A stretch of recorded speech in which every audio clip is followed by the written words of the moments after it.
আসসালামু আলাইকুম everyone, welcome back to my channel. আজ চলে এসেছি আরও একটি রেসিপি নিয়ে। আশা করছি আমার আজকের এই রেসিপিটাও আপনাদের কাছে ভালো লাগবে। আমার আজকের রেসিপি হচ্ছে লাচ্ছা সেমাইয়ের লাড্ডু রেসিপি। উপরে মুচমুচে আর ভিতরে সফট, খেতে খুবই মজাদার এই রেসিপিটা। মূল রেসিপিতে চলে এসেছি। আমি নিয়েছি এখানে 200 গ্রাম পরিমাণে লাচ্ছা সেমাই। এক প্যাকেটের পুরোটাই আমি নিয়েছি, আর কোনো দলা থাকলে একটু ভেঙে দিতে হবে।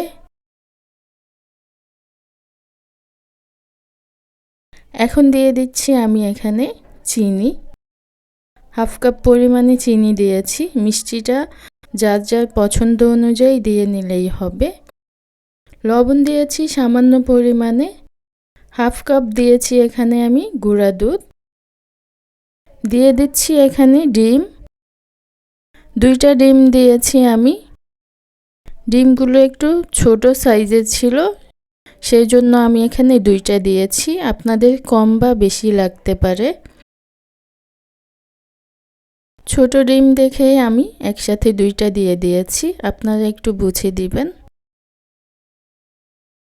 সব কিছু দেওয়ার পরে এখন ভালোভাবে আমি মাখিয়ে নিব।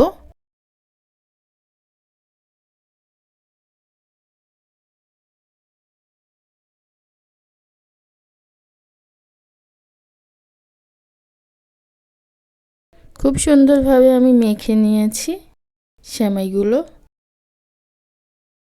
এখন হাত ধুয়ে আমি লাড্ডুর শেপ দিয়ে বানিয়ে নিব।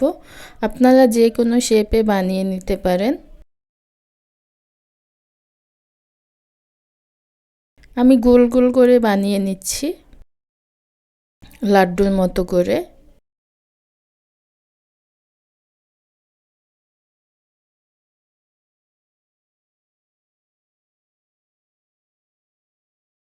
এই তো এভাবে আমি বানিয়ে নিয়েছি সবগুলো লাড্ডু।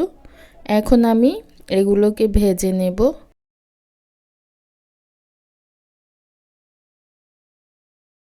একটি প্যান আমি বসিয়ে দিয়ে দিয়েছি, তেল দিয়ে দিচ্ছি।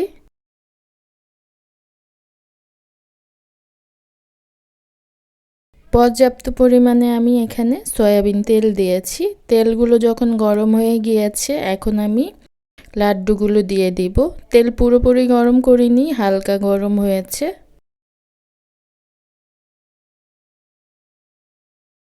মিডিয়াম টু লোতে রেখে এগুলোকে ভেজে নেব, তাহলে ভেতরটাও হবে, সেদ্ধ হবে। বেশি চুলার আঁচ বাড়িয়ে দিলে পুড়ে যাবে উপরে, আর ভিতরে কাঁচা থেকে যাবে।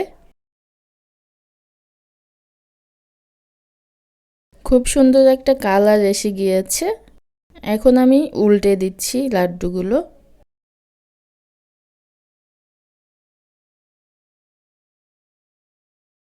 সবগুলো আমি উল্টে দিয়েছি।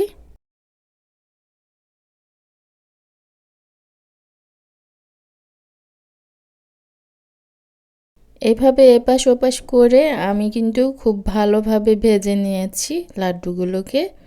যেহেতু এগুলো গোল শেপ করে দিয়েছি, সেই জন্য এপাশ ওপাশ করে খুব ভালোভাবে ভেজে নিতে হবে।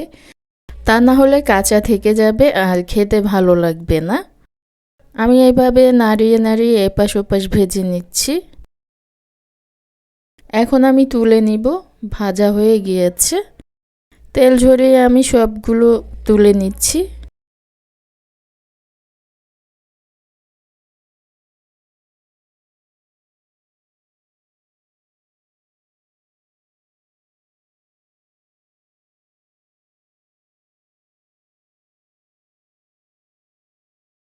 তেল থেকে আমি সবগুলো তুলে নিয়েছি। মাশাআল্লাহ, দেখতে যেমন সুন্দর হয়েছে, খেতেও কিন্তু খুবই মজার হয়েছে।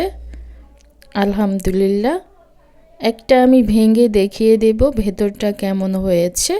উপরে কিন্তু মুচমুচে হয়েছে খুব সুন্দর, আর ভিতরে কিন্তু একদম নরম আছে, মুখে দিতেই মিলিয়ে যায়।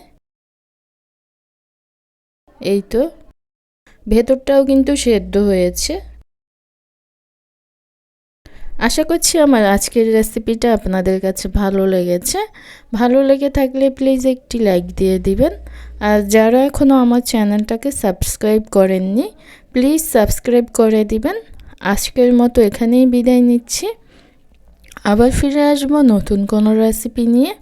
সে পর্যন্ত সবাই ভালো থাকবেন, সুস্থ থাকবেন। আল্লাহ হাফিজ।